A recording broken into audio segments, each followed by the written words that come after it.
ವೀಕ್ಷಕರೇ ನಮಸ್ಕಾರ. ನಮ್ಮ ಹಳ್ಳಿ ಸುದ್ದಿ ಯೂಟ್ಯೂಬ್ ಚಾನಲ್ಗೆ ಸ್ವಾಗತ.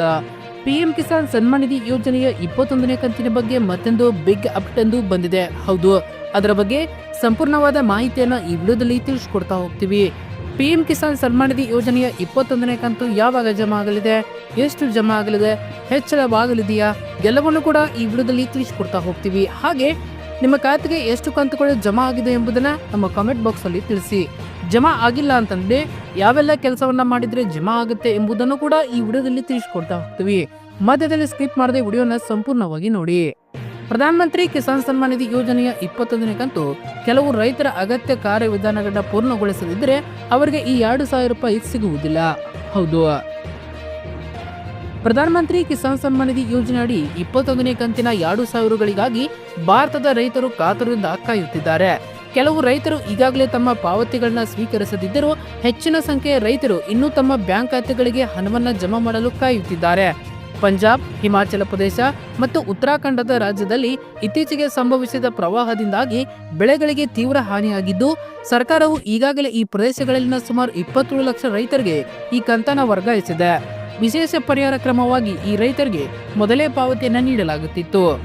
ಪಿಎಂ ಕಿಸಾನ್ 21ನೇ ಕಂತನ್ನ ಯಾವಾಗ ಜಮಾ ಮಾಡಲಾಗುತ್ತದೆ? ಹೌದು, ಸರ್ಕಾರ ಇನ್ನು ಅಧಿಕೃತ ದಿನಾಂಕವನ್ನ ನೀಡದಿದ್ದರೂ ದೀಪಾವಳಿಗೂ ಮುಂಚಿತವಾಗಿಯೇ 21ನೇ ಕಂತನ್ನ ಜಮಾ ಮಾಡಬಹುದೆಂದು ವರದಿಗಳು ಸೂಚಿಸುತ್ತವೆ. ಅಕ್ಟೋಬರ್ 2025 ಕೊನೆಯ ವಾರದಲ್ಲಿ ಪಾವತಿಗಳು ಪ್ರಾರಂಭವಾಗುವ ನಿರೀಕ್ಷೆ ಇದೆ. ಅಗತ್ಯವಿರುವ ಎಲ್ಲ ಔಪಚಾರಿಕತೆಯನ್ನ ಪೂರ್ಣಗೊಳಿಸಿದ ರೈತರಿಗೆ ಶೀಘ್ರದಲ್ಲಿ ಪಾವತಿಯನ್ನ ಪಡೆಯುವ ಸಾಧ್ಯತೆ ಇದೆ. ಆದರೆ ಪಡೆಯದವರಿಗೆ ವಿಳಂಬವಾಗಬಹುದು.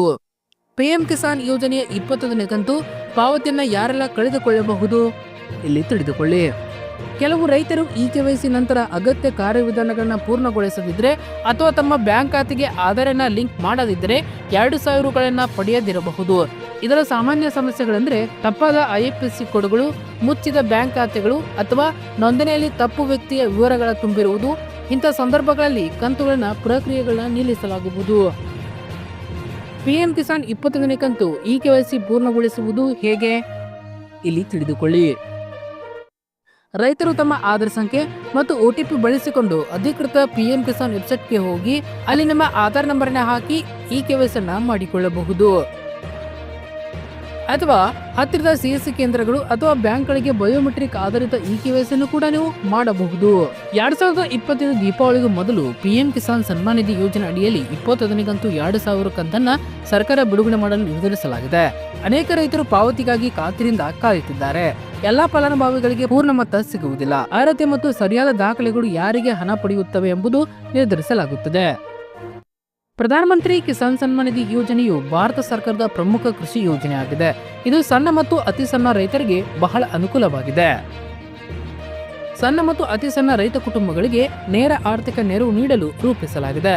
ಈ ಯೋಜನೆಯಡಿ ಪ್ರತಿ ಅರ್ಹ ರೈತ ಕುಟುಂಬಕ್ಕೆ ವಾರ್ಷಿಕವಾಗಿ 6,000 ರೂಪಾಯಿಯನ್ನ ನೀಡಲಾಗುತ್ತದೆ. 3 ಸಮಾನ ಕಂತುಗಳಲ್ಲಿ ನೇರವಾಗಿ ಬ್ಯಾಂಕ್ ಖಾತೆಗೆ ವರ್ಗಾಯಿಸಲಾಗುತ್ತದೆ. ಈ ನೆರವು ರೈತರ ಜೀವನ ಮಟ್ಟವನ್ನು ಸುಧಾರಿಸಲು, ಕೃಷಿ ಚಟುವಟಿಕೆಗಳನ್ನು ಸುಗಮಗೊಳಿಸಲು ಮತ್ತು ಬೆಳೆಗಳಿಗೆ ಬೇಕಾದ ಮೂಲಭೂತ ಅಗತ್ಯಗಳನ್ನು ಪೂರೈಸಲು ನೆರವಾಗುತ್ತಿದೆ. ಪಿಎಂ ಕಿಸಾನ್ ಯೋಜನೆ ಮುಖ್ಯ ಉದ್ದೇಶ ಎಂದರೆ ಸಣ್ಣ ರೈತರಿಗೆ ಹಣಕಾಸು ಸಹಾಯ ನೀಡುವುದು ಹಾಗೂ ರೈತರು ಈ ಹಣವನ್ನು ಬೆಳೆಗಳಿಗಾಗಿ ಅಗತ್ಯವಿರುವ ಆಹಾರ, ಬೀಜ, ರಾಸಾಯನಿಕ ಗೊಬ್ಬರ ಹಾಗೂ ಪದಾರ್ಥಗಳು ಅಥವಾ ಇತರೆ ಕೃಷಿ ಉಪಕರಣಗಳನ್ನ ಖರೀದಿಸಲು ಬಳಸಬಹುದಾಗಿದೆ. ಇದರಿಂದ ಬೆಳೆ ಫಲಿತಾಂಶ ಉತ್ತಮವಾಗುತ್ತದೆ ಮತ್ತು ರೈತರು ತಮ್ಮ ಪ್ರಯತ್ನಕ್ಕೆ ತಕ್ಕ ಆದಾಯ ಪಡೆಯುತ್ತಾರೆ. ಸಾಲದ ಬಿಕ್ಕಟ್ಟಿನಿಂದ ದೂರವಿರುವುದರಿಂದ ರೈತರು ಕೃಷಿ ಚಟುವಟಿಕೆಗಳಲ್ಲಿ ನಿರಂತರವಾಗಿ ತೊಡಗಿಸಿಕೊಳ್ಳಬಹುದು. ಈ ಯೋಜನೆಯು ರೈತರಿಗೆ ಆರ್ಥಿಕ ಸುರಕ್ಷತೆ ಒದಗಿಸುವ ಮೂಲಕ ಅವರ ಜೀವನದ ಉತ್ತಮ ಮಟ್ಟವನ್ನು ಕಾಪಾಡಲು ಸಹಾಯ ಮಾಡುತ್ತದೆ. ಪ್ರತಿ 4 ತಿಂಗಳಿಗೊಮ್ಮೆ 2,000 ರೂಪಾಯಿಯನ್ನ ಕಂತುಗಳಲ್ಲಿ ವಾರ್ಷಿಕವಾಗಿ 6,000 ರೂಪಾಯಿಯನ್ನ ನೇರವಾಗಿ ಬ್ಯಾಂಕ್ ಖಾತೆಗೆ ವರ್ಗಾಯಿಸಲಾಗುತ್ತದೆ. ಮಧ್ಯವರ್ತಿಗಳ ಅಗತ್ಯವನ್ನು ತಪ್ಪಿಸುವಲ್ಲಿ ಇದನ್ನ DBT ಮೂಲಕ ನೇರವಾಗಿ ರೈತರ ಬ್ಯಾಂಕ್ ಖಾತೆಗೆ ಜಮಾ ಮಾಡಲಾಗುತ್ತದೆ. ಇನ್ನು ಈ ಯೋಜನೆಗೆ ಅರ್ಹತೆಗಳು ಏನೆಲ್ಲ ಇವೆ? ಹೌದು, ಈ ಯೋಜನೆಗೆ ಅರ್ಹರಾಗಲು ರೈತರು 2 ಹೆಕ್ಟೇರ್ ವರೆಗೆ ಭೂ ಹಿಡುವಳಿದಾರ ಆಗಿರಬೇಕು.